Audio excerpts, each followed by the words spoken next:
Bonjour à tous, merci de votre présence. Merci à vous. Obrigado.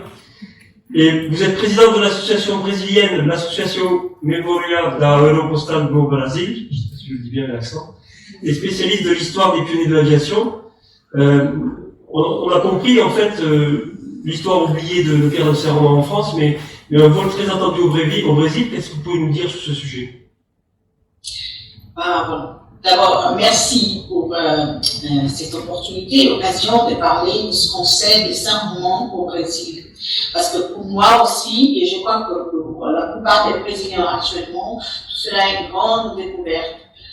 Malgré le fait qu'à l'époque, ce qu'on voit sur tous nos journaux, c'est que la retombée du voyage du raid entrepris par Saint-Romain et ses compagnons était vraiment un événement remarquable pour tout le Brésil, et pas seulement à Recife où il devait arriver. Je vous ai préparé une petite vidéo qui sera montrée après ma prise de parole, qui sera vraiment rapide, comme l'a expliqué Christophe, on n'avait pas de temps, mais cette vidéo, j'espère, vous permettra de sentir ce que les Brésiliens ont senti à l'époque. D'abord, il faut mettre le contexte où dans lequel le raid de Saint-Romain s'est fait en 1927, le contexte brésilien. D'abord, j'ai l'habitude de dire, notre Santos Dumont est allé s'envoler et créer ses appareils en France. Et pour nous, rien n'a resté, c'est-à-dire que l'aviation au Brésil, elle était un peu sous-développée, si on peut dire comme ça. Elle attendait, parce que le plus grand créateur inventeur était en France. Le Brésil était un pays naissant, une république récente aussi, donc c'était très difficile de développer la technologie. Et ce qui est curieux dans notre contexte, c'est que c'est les Français qui le feront pour nous, d'une certaine façon. La preuve, c'est qu'en 1910, on a la création d'un premier avion 100% brésilien qui a été fait par Sansoglavo. Dimitri Sansoglavo était d'origine française, il était à Osasco, à São Paulo.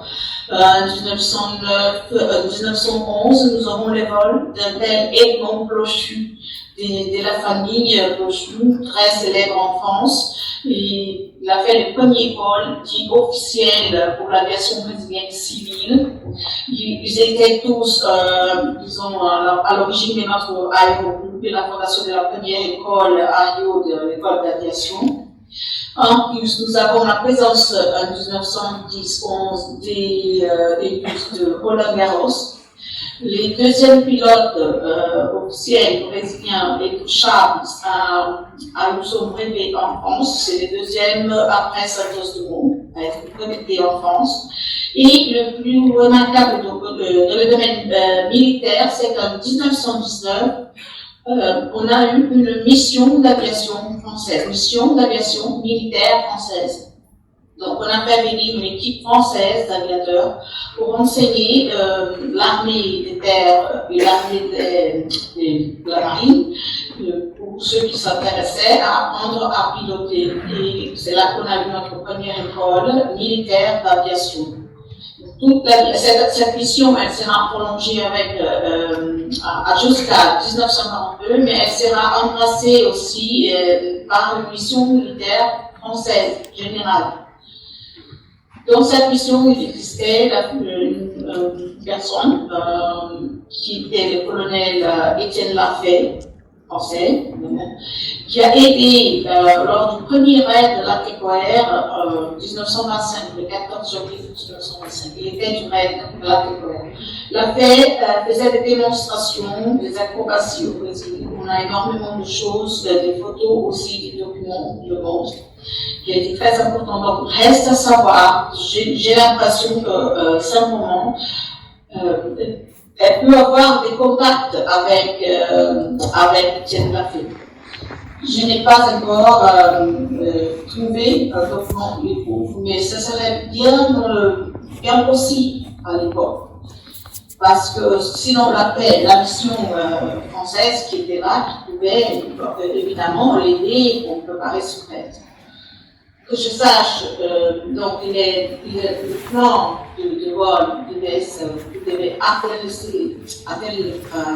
Recife, dans le terrain de Intentamos. C'était un terrain décoché par Paul Vacher pour l'aéropostale. Mais puis laissé d'à côté parce qu'il était inondé à la marée haute. Donc je voudrais vous dire que quand Saint-Roman a pris cette décision de venir vers son père, déjà qu'il était financé aussi d'un côté par des Brésiliens soutenus par l'association Paris Amérique latine, au Brésil c'était un grand événement.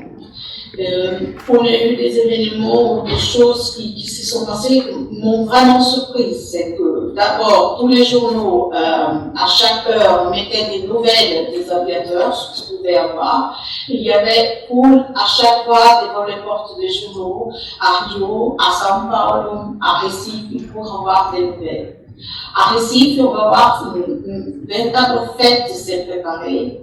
Il y a un ami de Pierre-Alexandre Thomas a fait préparer sa maison, son village, pour accueillir les aviateurs français. Mais disons, une populace est venue, tout le peuple de Recife s'est déplacé à Intentamos. C'est ce que je vais essayer de montrer un peu mieux sur la vidéo. Et c'était un sens parce que les Français étaient très appréciés des Brésiliens, ils le sont encore.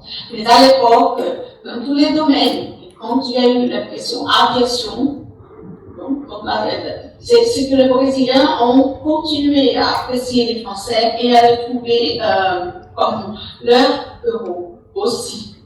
Pas que des héros français, mais c'était traité, il n'y avait pas de différence, je dirais, entre la tendresse, on va appeler comme ça, entre les sentiments envers le pilote étaient les mêmes par rapport à Santos-Dumont, on va voir à Saint-Roman, Mirnos, Saint-Exupéry. Donc le Brésil continue encore aujourd'hui à aimer les pilotes français, l'aviation française, la France entièrement. C'est ça ce que je vais essayer de montrer sur ma vidéo. Et si vous pouvez la passer, vous savez déjà le lien. Moi je suis là pour la sécurité. On va envoyer la vidéo. Merci beaucoup. Merci. Merci. Merci.